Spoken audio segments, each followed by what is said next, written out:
the whole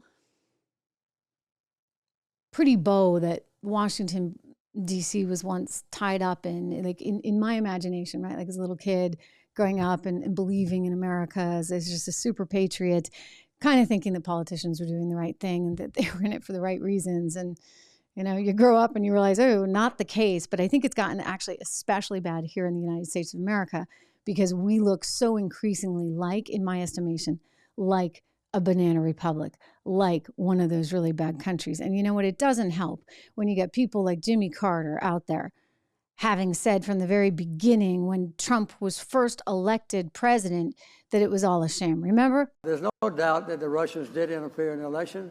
And I think the interference, although not yet quantified, if fully investigated, would show that Trump didn't actually win the election in 2016. He lost the election, and he was put into office because the Russians interfered on his behalf. So do you believe President Trump is an illegitimate president? Based on what I just said, which I can't retract, I'll tell you. Yeah. Okay. So you realize this has been their MO from the very beginning. Jimmy Carter kicked this off. Hillary doubled down. I mean, like a few days later, a couple weeks later, whatever, she's on the Today Show saying, oh, you know, the election was stolen. And yet she's out making the rounds today, trying to warn everybody. She's warning, whatever you do, do not elect Trump because the world will never be the same. I mean, hey, forget the fact that we might be now on the verge of World War III, that we have a border that's wide open, that we have an economy that is so driven by inflation that a Big Mac in some places costs you $16. Forget about all that, right? No. You just need to worry about the country because Donald Trump would be that bad. Here she is, ladies and gentlemen, making her appearance on The View on ABC, which is about to go bye-bye, because, you know, well, all of television's about to go bye-bye. We can talk about that later with Disney. But anyway, here is Hillary Clinton on The View telling us the same old, same old. And The View, like, eating it up. I think that your loss to Trump in 2016 will go down in history as one of the most pivotal times in our country, one of the most pivotal moments in our country.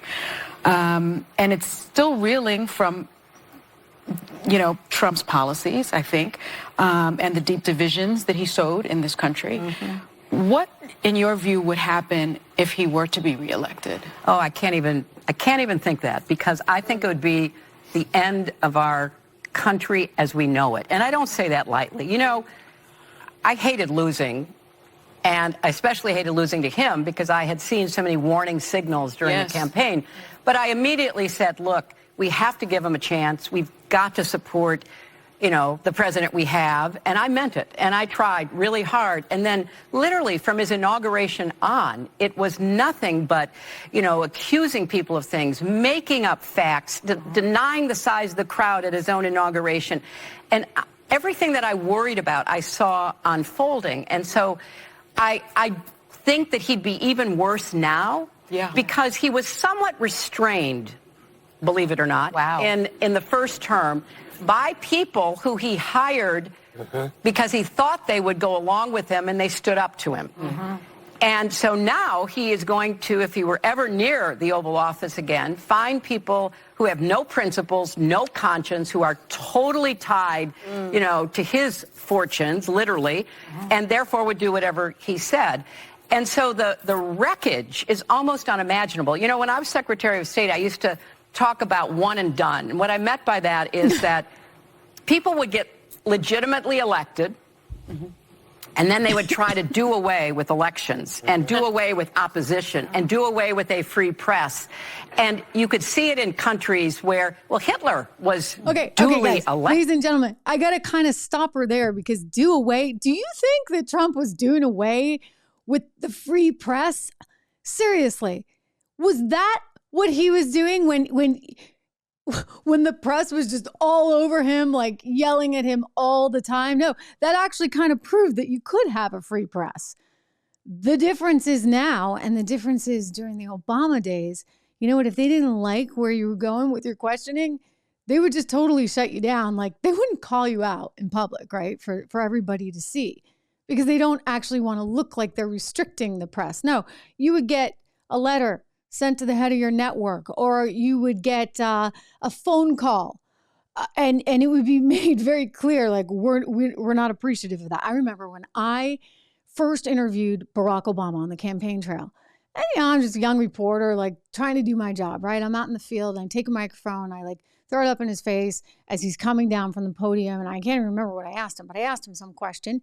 He stopped for a minute, and he answered it. And all of a sudden, this guy who's like this, like, attack dog for Obama comes over to me. He's like, I can't believe you did that. Just so you know, you're never going to get an interview when he becomes president, because we were not supposed to do that, blah, blah, blah. Like, huge, like, intimidate, but nobody saw that, right? The cameras weren't, and that was back in a day when we didn't always bring that stuff to you. People didn't have cell phones that were, like, recording this stuff all the time.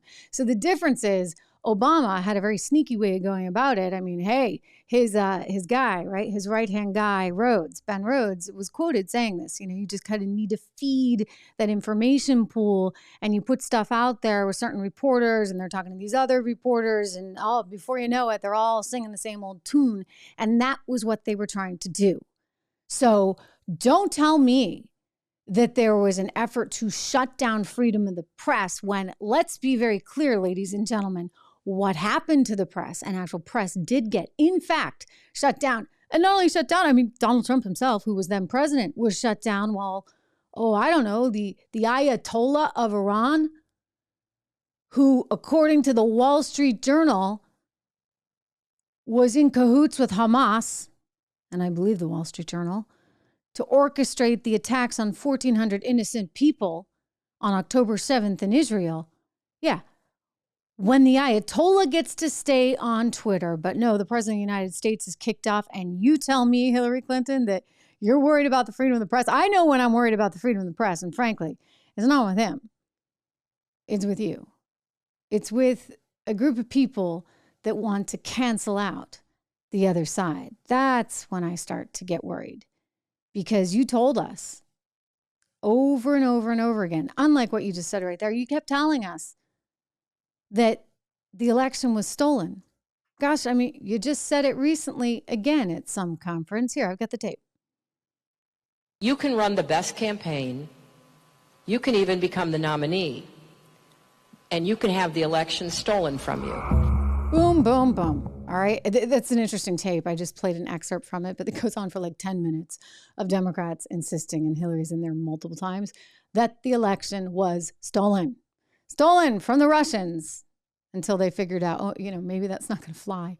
Maybe it was actually, what do you know, Hillary Clinton's bought and paid for opposition research, courtesy of a law firm that subcontracted with that ex-British spy, Christopher Steele, who then went and subcontracted with somebody who the FBI even believed to be a Russian spy at the time. Like, that's how layered this thing was, all right? And came up with that magnificent dirty dossier, which they tried to tell us was true, which any normal person that read it would look at it and go, yeah, this is not a piece of intelligence. Thank you very much. This is not written in any way that sounds like an intel document. And my instincts at the time were exactly that. And yes, I was right. It turned out not to be true. None of it was true. And then, like, as you go through that time period, the problem the Democrats keep having is that, you know what? They'd tell us one thing, and it turned out they were dead flat wrong, because the truth was something else entirely. And so, given that we've learned all that, it's interesting that they're trying to warn us of how awful things will be if Donald Trump were to become president. And believe me, they're worried right now because, hey, take a look at these polls, ladies and gentlemen. Donald Trump, again, ahead in just about every poll that you see right now. So it's really kind of remarkable, because they're like, oh, let's go after him. Let's go after him. We'll have all these indictments, all these, he did this, he did that, he tweeted this, he did that. He's got to get kicked out of doing business in New York because, well, we've come up with some kind of crime, even though there's no damages. I mean, it goes on and on, right? And the fact that they're doing that actually puts a lot of people, and this is very interesting, independents especially, in the position of saying, whoa, you guys are like out of control. And they are. I mean, they really are out of control. And so we kind of like need to reorganize our priorities.